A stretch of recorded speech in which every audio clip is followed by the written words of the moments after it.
I've gotten a lot of questions on how I do my milk storage and just kind of what that process looks like. You can take or leave what you want to, but this is just what has worked for us. What I like to do right after I pump is I will just bag my milk right away. I just find that that's super easy for us, and because I have an oversupply, it works. If I was just making enough to feed my baby, then I would obviously just feed it to my baby. I just bag whatever I'm not going to be using for the next feeding and I put it in here. And for 4 days, I will fill this up. And then at the end of the 4 days, I need to make sure I get it in the freezer. So this just goes in my fridge, so it's separate from everything else. I also have a sticky note that will go inside my fridge. I'll either put it on the bucket or just like on my fridge.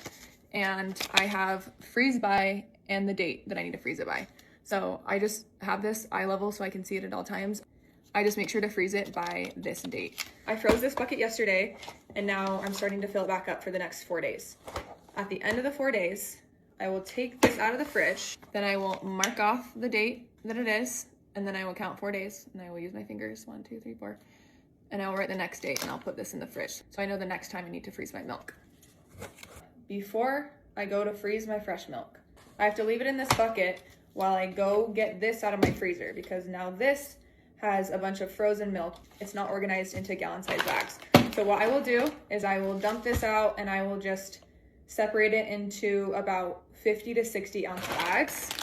I don't make my gallon-sized bags an exact amount because that would literally be impossible, because all of my milk bags are different amounts, 5 ounces, 7 ounces. I know a lot of people will make sure that their milk bags are the same amount, but because I bag it right away after pumping, it's never gonna be the same amount.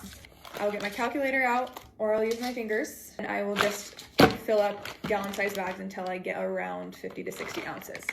I honestly need to do this right now, but I'll do it in a little bit.